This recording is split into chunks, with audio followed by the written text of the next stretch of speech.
So you're sick of being a slave to nicotine addiction. So you think that you want to give up the cigarettes, but you've tried doing it cold turkey. So you'd like to transition to vapes because they seem to be healthier because there's less ingredients, right?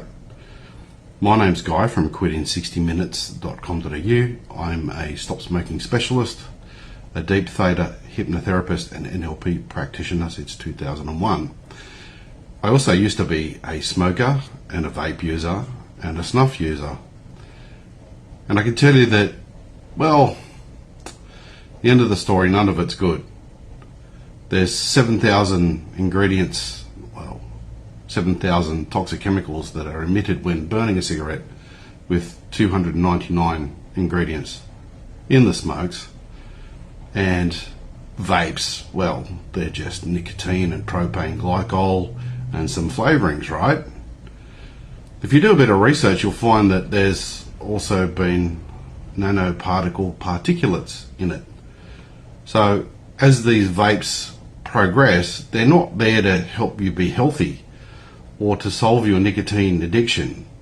They're there to get you addicted. And my personal experience with the vapes was, it was a little bit hard to kick the cigarettes and then switch to the vapes because it's a totally different sensation in the throat, and you cough your guts up and all the rest of it. But yeah, look, they're cheaper, but then you'll find that you're overusing it. With a cigarette, in the past, you had to light it, you had to find it, you had to find your packet. You probably wouldn't smoke in the car or in the house, so you'd have to go outside. So you're able to break up those intervals. And when you switch to the vapes, you're quite happy to sit there in your lounge room or in your car because it smells nice. It smells nice to you. Other people can still smell that it is a vape and it's slightly off. It's not like air freshener, like the strawberry thing that they hang from your rear vision mirror after you've washed your car. People know what it is.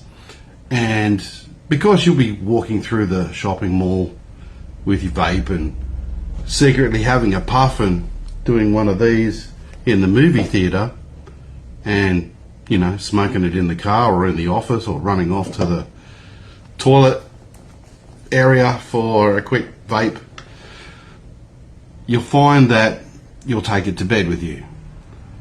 First thing in the morning, last thing at night. Sometimes you'll wake up in the night time and have a hit on that vape. But even when you start doing that, having hits of a night time, you find it's like having a shot of coffee. So getting back to sleep is very difficult. And in fact, it's going to become more addictive and more accessible than the cigarettes until you start getting early onset emphysema and your lungs wheezing. It is not a good choice. And in fact, with hypnotherapy, it's much easier to get off the cigarettes than it is to then jump off the vaping, because the vaping is just so accessible that the cravings are more intense and stronger. So that's my take on it. If you'd like to reach out, I see people in person in my studio in Liverpool. Have a look at the website. There's notes in the description, and I'll put a link to the bell jar video where they hook up the vacuum cleaner and suck cigarettes through the cotton balls and turns black, and they do one with a vape and it comes out clean, you know, to promote that vaping's better, but it's not.